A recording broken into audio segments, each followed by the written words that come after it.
आज हम पढ़ेंगे कक्षा 10 का अध्याय नंबर 3 आनुवांशिकी जेनेटिक्स। आनुवांशिकी की परिभाषा आइए जानते हैं। विज्ञान की वह शाखा जिसके अंतर्गत आनुवंशिकी लक्षणों एवं विभिन्नताओं का अध्ययन किया जाता है। क्या क्या है? तो आनुवांशिक लक्षण और विभिन्नता, इन दोनों का अध्ययन किया जाए उस शाखा को आनुवंशिक विज्ञान जेनेटिक्स कहते हैं। जेनेटिक जो शब्द है, इसका सबसे पहले जो प्रयोग है वो बेटसन ने किया था सन 1905 में। जेनेटिक शब्द की जो उत्पत्ति है वो ग्रीक शब्द जीन से हुई है। जीन क्या है ये भी अपन जानेंगे आगे। आनुवांशिक लक्षण वे लक्षण जो जनक पीढ़ी से संतति पीढ़ी में अर्थात माता पिता से संतान में संचरित होते हैं, उन्हें आनुवांशिक लक्षण कहते हैं। अब है आनुवांशिकता। आनुवांशिक लक्षणों का एक पीढ़ी से दूसरी पीढ़ी में जनक द्वारा संचरण ही आनुवांशिकता कहलाता है, हेरिडिटी कहलाता है। हेरिडिटी शब्द का जो प्रतिपादन है वो स्पेंसर ने सन 1863 में किया था। अब हम जानते हैं कि इन सब की जो खोज करने वाले वैज्ञानिक थे ग्रेगर जॉन मेंडल, उसकी जीवनी। इनका जन्म 22 जुलाई 1822 को हुआ और ऑस्ट्रिया देश में एक हेंजन डार्फ प्रांत के सिया गांव के अंदर हुआ था। तो इस देश का नाम केवल ध्यान रखें ऑस्ट्रिया, ना कि ऑस्ट्रेलिया। मेंडल ने सन 1842 में दर्शन शास्त्र फिलोसॉफी में डिग्री प्राप्त की और ऑस्ट्रिया का एक शहर है ब्रून शहर, उसमें 1843 को एक चर्च, जैसे अपने मंदिर होता है, मंदिर में अपने हिंदुओं में पुजारी होता है, ठीक वैसे ही चर्च में पादरी के रूप में उन्होंने कार्य संभाला। और वहाँ पर रहते हुए उन्होंने मेंडल ने उद्यान मटर, इसको हम वैज्ञानिक भाषा में पायसम सटाइवम कहते हैं। ये पायसम जो है इस मटर के वंश का नाम है और सटाइवम इसकी जाति का नाम है। ये पद्धति द्विनाम पद्धति कहलाती है जो कैरोलस लीनियस ने दी थी। कक्षा 9th में आप ये पढ़ चुके हैं। और इस पद्धति के अनुसार सभी जीवों का, चाहे वो जंतु हो पादप हो, उनका नामकरण इसके तहत किया जाता है। जैसे मनुष्य का भी साइंटिफिक नेम है होमोसेपियंस, होमो उसमें वंश है और सेपियंस उसकी जाति है। तो इसके ऊपर उसने सन 1856 से लेकर के 1863 तक 7 वर्षों तक संकरण प्रयोग किए।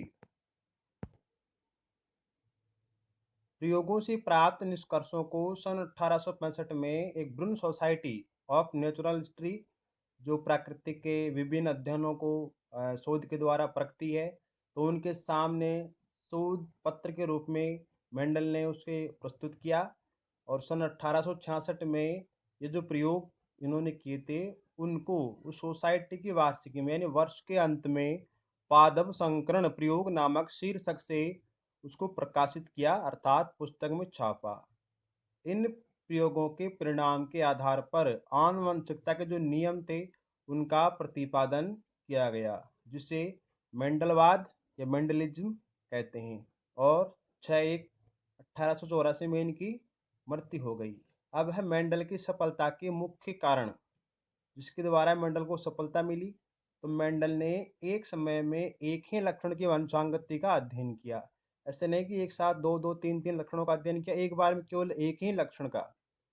तो मेंडल ने अपने संकरण प्रयोगों के सभी आंकड़ों का, सभी जानकारियों का सांख्यिकीय विश्लेषण किया। प्रयोग हेतु पादप का चुनाव भी उन्होंने सावधानी पूर्वक किया।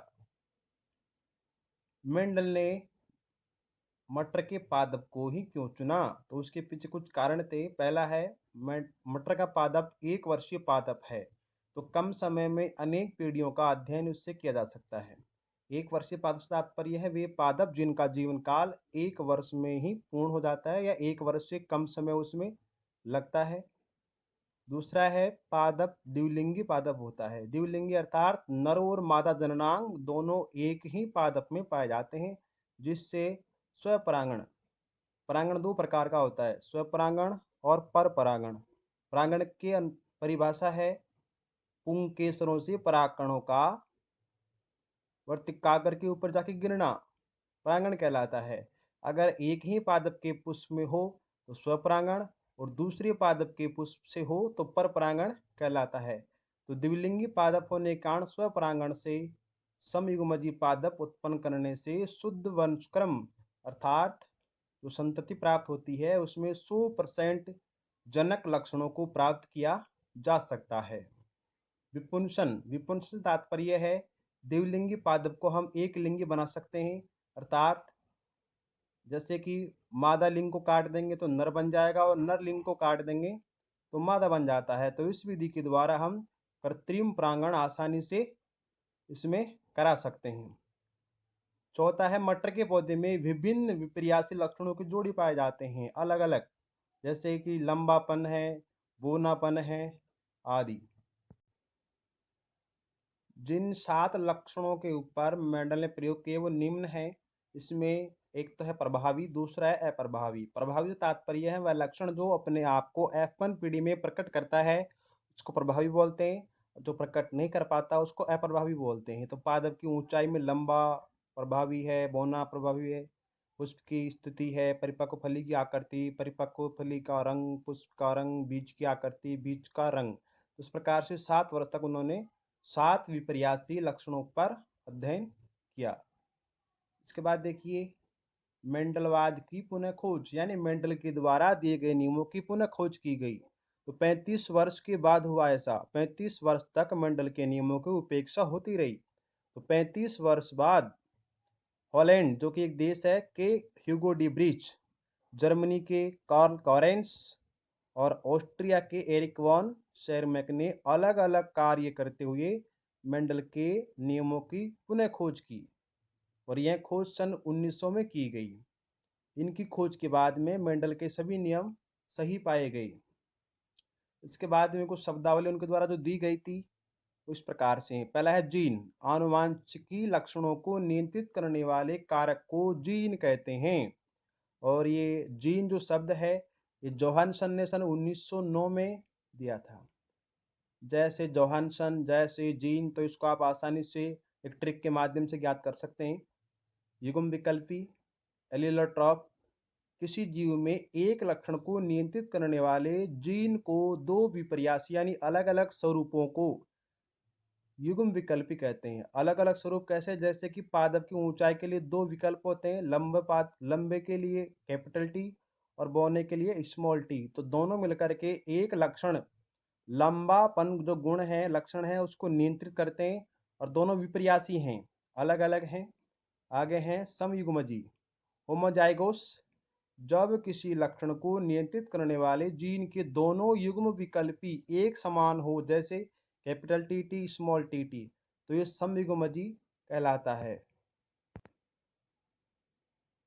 विषमयुग्मजी हेट्रोजाइगोस, जब किसी लक्षण को नियंत्रित करने वाले जीन के दोनों युग्म विकल्पी असमान हो, अलग अलग हो, तो उसको बोलते हैं विषम युग्मजी। विषम मीन्स अर्थ अलग अलग।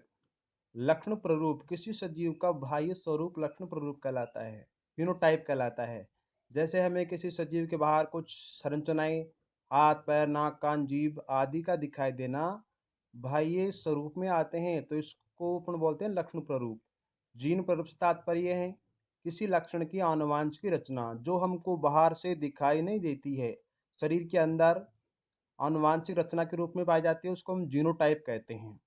अगला है प्रभावी लक्षण, डोमिनेंट कैरेक्टर्स, वे लक्षण जो F1 पीढ़ी में अपने आप को अभिव्यक्त करते हैं या दिखाई देते हैं उन्हें प्रभावी लक्षण के नाम से जानते हैं। जैसे कि लंबे और बौने पादप में संकरण करवाया जाए तो F1 पीढ़ी में सभी पादप लंबे ही होते हैं, तो लंबा जो गुण है वो प्रभावी है और जो बौना गुण है वो अप्रभावी है, जिसको हम बोलते हैं अप्रभावी लक्षण। रिसेसिव कैरेक्टर्स, वे लक्षण जो F1 पीढ़ी में नहीं दिखाई अपने आप को नहीं दिखा पाते हैं, प्रकट नहीं कर पाते हैं, दिखाई नहीं देते हैं, उसको अप्रभावी बोलते हैं। अब संकरण, संकरण किसे कहते हैं? हाइब्रिड, दो विपर्यासी लक्षणों के मध्य करवाए गए क्रॉस को संकरण कहते हैं। विपर्यासी यानी अलग अलग, जैसे लंबा पादप है, बूना पादप है, तो उन दोनों के बीच में जो संकरण होगा, क्रॉस होगा, उसी को हम संकरण के नाम से जानते हैं। अब ये संकरण कई प्रकार के होते हैं, एक संकर संकरण, बहुसंकर संकरण, त्रिसंकर संकरण। ये हम कल की कक्षा में पढ़ेंगे।